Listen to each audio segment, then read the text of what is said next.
नमस्कार, मैं हूं पवन त्यागी। आजकल राहुल गांधी कैम्ब्रिज के बाद विदेशों में जगह जगह घूमकर भारत को बदनाम करने में लगे हुए हैं। अभी हाल ही में उनका जो है एक प्रोग्राम आया और उस प्रोग्राम में हमने देखा कि किस तरह से वो मोदी सरकार और देश को बदनाम करने में लगे हुए थे। देश में कोई लोकतंत्र नहीं है, देश में कहीं जो है आज़ादी नहीं है और देश में तो माहौल खराब है। इस तरह की बातें हमने देखा कि उन्होंने कैम्ब्रिज से की और अब जो है लंदन में वहाँ ब्रिटिश सांसदों को संबोधित करते हुए जो उन्होंने बोला उसको लेकर के हमारे राज्यसभा के जो सभापति हैं जगदीप धनखड़ जी, जो उपराष्ट्रपति भी हैं, उन्होंने घनघोर आपत्ति दर्ज की है और उन्होंने बिना राहुल गांधी के नाम लिए ये कहा है कि उन्होंने अगर विदेश में जाकर किसी हमारे सांसद ने देश को बदनाम करने की कोशिश की है और यह आरोप लगाया कि उनका माइक बंदी कर दिया जाता है तो ये उनके बोलने की हिम्मत कैसे हुई। जगदीप धनखड़ जी ने इसको गंभीरता से लिया और उन्होंने कहा कि हम तथ्यात्मक रूप से अपुष्ट कथा के इस तरह के मनगढ़ंत आयोजन को कैसे सही ठहरा सकते हैं और टाइम को मार्क कैसे कर सकते हैं। उन्होंने कहा कि इस समय हमारा देश G20 की अध्यक्षता कर रहा है, भारत के लिए एक गौरव का विषय है और ऐसे क्षण में यदि कोई देश को बदनाम कर रहा है तो अगर मैं इस मुद्दे पर चुप रहता हूं तो संविधान का गलत पक्ष बनूंगा। ऐसा कहने की उनकी हिम्मत कैसे हुई। ये जो कहा है जगदीप धनखड़ जी का बयान है।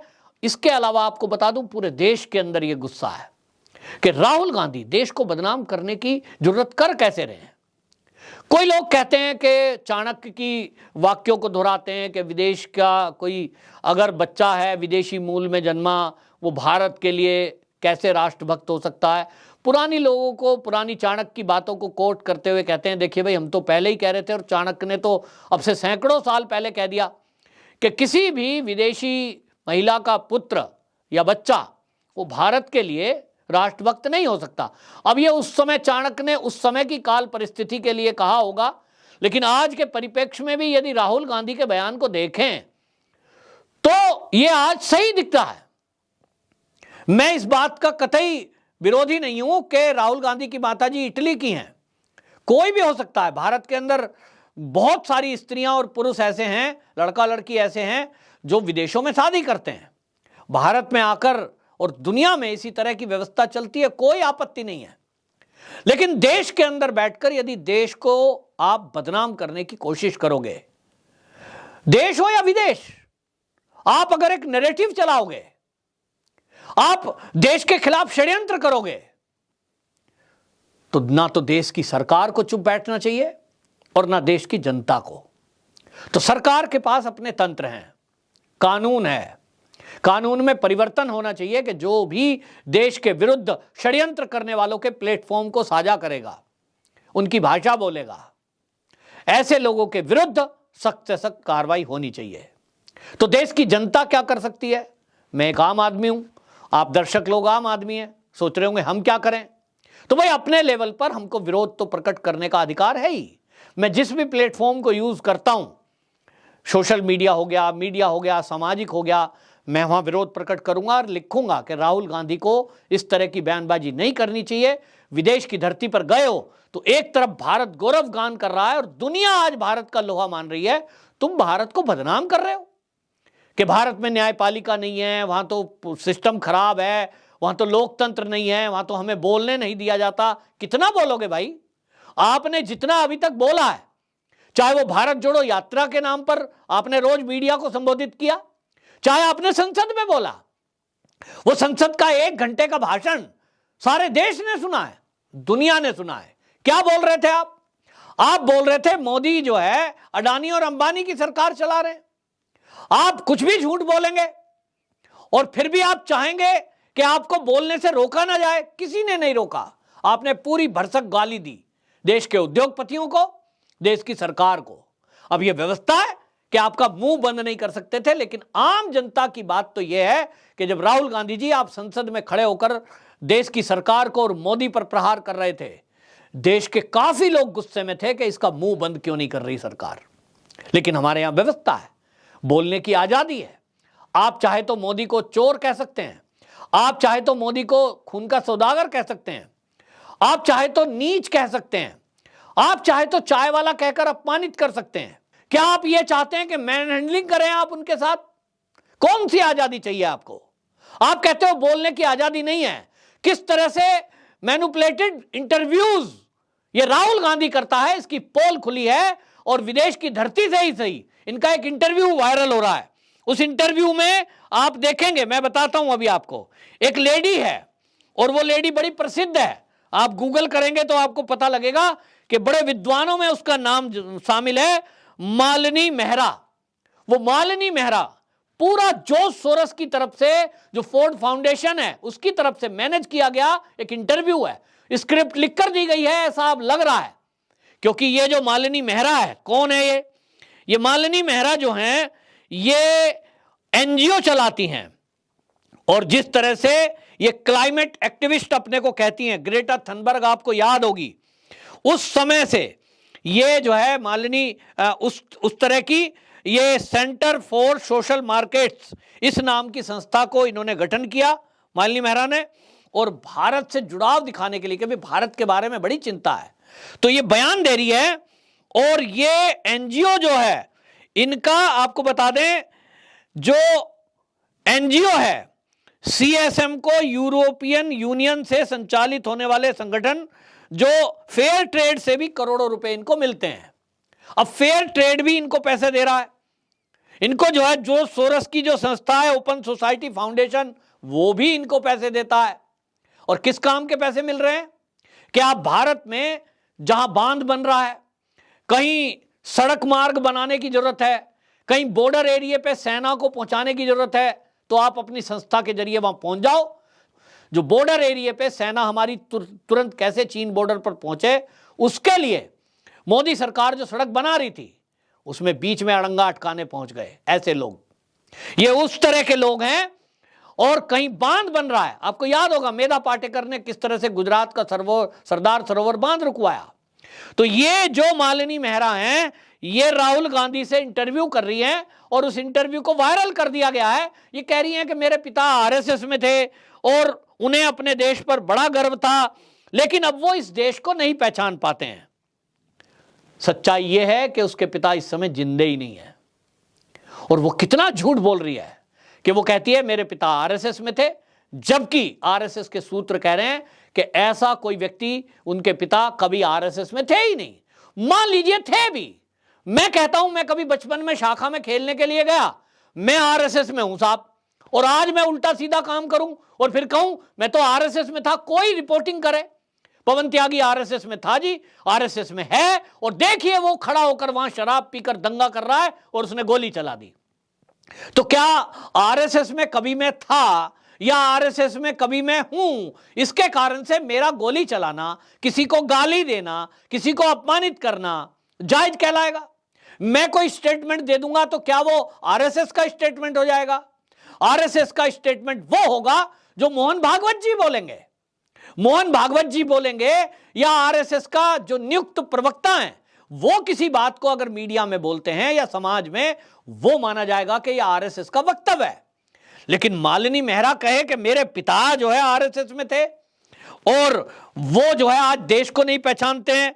सच्चाई यह है कि मैं आपको बता रहा हूं किस तरह का नैरेटिव चलाया जा रहा है। राहुल गांधी किस तरह से जॉर्ज सोरस के लिए काम कर रहे हैं। जो मालिनी मेहरा है, गूगल कर लेना, उनके पिता की मृत्यु 2 मार्च 2011 को हो जाती है और वो आज राहुल गांधी के साथ बैठकर इंटरव्यू में दुनिया के सामने झूठ फैला रही है कि मेरे पिताजी आरएसएस में होते थे, देश को बड़ा प्यार करते थे, आज वो देश को नहीं पहचानते हैं। 2023 में वो ये बयान बोल रही है, मीडिया में वो बयान प्रचलित है। कितना बड़ा झूठ बोलेंगे आप? जिसके पिता 2 मार्च 2011 को मृत्यु हो गई, वो कह रही है कि आज मेरे पिता देश को नहीं पहचानते। यह है नैरेटिव चलाना। दूसरी बात आपको और बताऊं, यह किस तरह का है। ये द गार्जियन में एक रिपोर्ट छपी है। गार्जियन भारत का नहीं है, विदेशी अखबार है, और वो छापता है कि माधव मेहरा जो इनके पिता थे, वो उस लेख में जिक्र करते हैं कि ये जो मालिनी मेहरा है अपने पिता की निंदा कर रही है। और ये जो है वो कहते हैं कि इनकी बेटी वो कहती है कि पिता ने वर्ष 1989 के बाद सार्वजनिक रूप से अपना नाम इस्तेमाल करना बंद कर दिया। वह ब्रिटेन में दिवालिया हो गए थे, जबकि उनके पिता अपनी बेटी की इस बात को इनकार करते हैं कि वो कभी दिवालिया थे। यानी मालिनी मेहरा ने उनको अपने पिता को बदनाम किया और ये कहा कि पिता जो है मेरे दिवालिया हो गए। इसको खंडन कर रहा है द गार्जियन।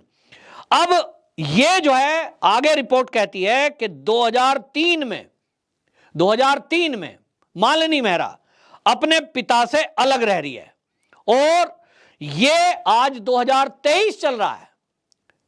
सोचिए, एक बेटी जो अपने पिता से 20 साल पहले अलग हो गई, उसके बाद तो उनकी मृत्यु भी हो गई जैसा मैंने पहले बताया, लेकिन आज वो जॉर्ज सोरोस की टीम में जुड़ी हुई है और उनके कहने पर वो अपने पिता को आरएसएस का बताकर देश में और दुनिया में ये प्रचार करना चाहती है कि आरएसएस वाले भी आज मोदी की नीति से नाराज हैं, आरएसएस वाले भी आज भारत को पसंद नहीं कर रहे हैं।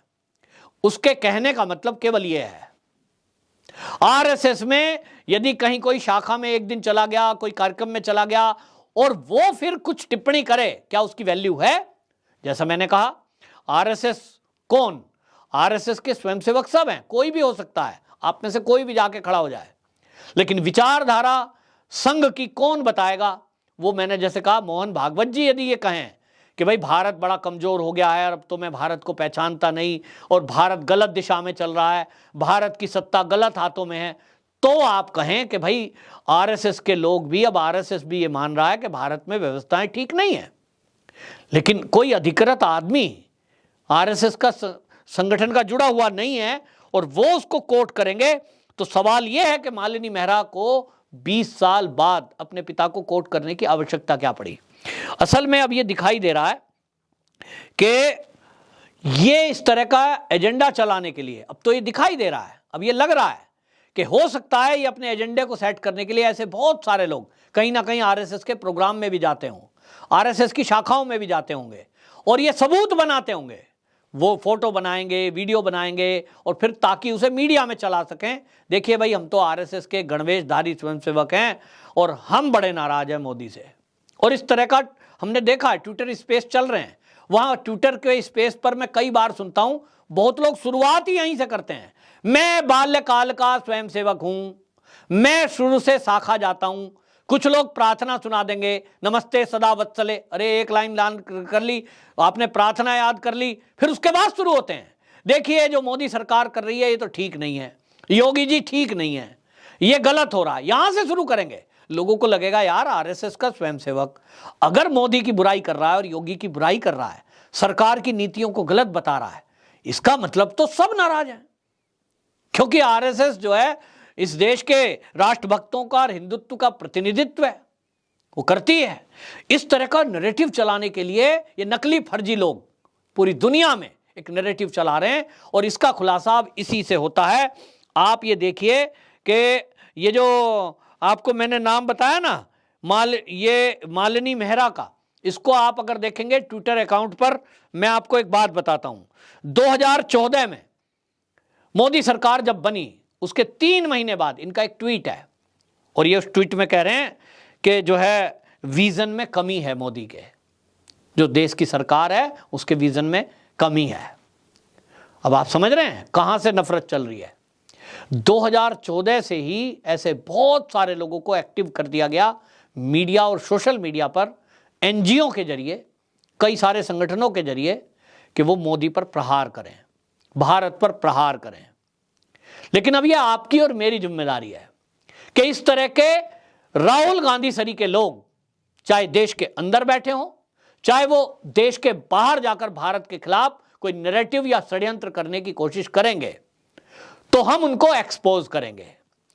जैसा मैंने आपको बताया, अगर आपको लगता है कि यह रिपोर्ट पूरे भारत और दुनिया में पहुंचनी चाहिए तो इस वीडियो को शेयर करिए, सवाल पूछिए, ये मालिनी मेहरा से भी सवाल पूछिए कि जब आप अपने पिता के साथ पिछले 20 साल से रह नहीं रही और आप ही की अनुपस्थिति में वो 2011 में उनकी मृत्यु भी हो गई, तो आज आप अपने पिता को कोर्ट कैसे कर रहे हो? किसी एक इंटरव्यू में आप उनको आरएसएस का बताकर नाम कैसे ले रहे हो? दूसरी बात, आरएसएस के खिलाफ एजेंडा क्यों? आप राहुल गांधी से इंटरव्यू कर रहे हो, राहुल गांधी से बातचीत कर रहे हो, आप अपनी बात करो ना। एक तीसरे संगठन के बारे में बातचीत क्यों? आरएसएस क्या सोचता है, आरएसएस क्या बोलता है, उसका राहुल गांधी के उस इंटरव्यू से क्या लेना देना है? आरएसएस तो यह चाहता है कि भारत हिंदू राष्ट्र बने, और बल्कि बने नहीं, वो तो कहता है हिंदू राष्ट्र है, बस सरकारी तंत्र में घोषणा होना बाकी है। तो क्या आप इसको मानेंगे?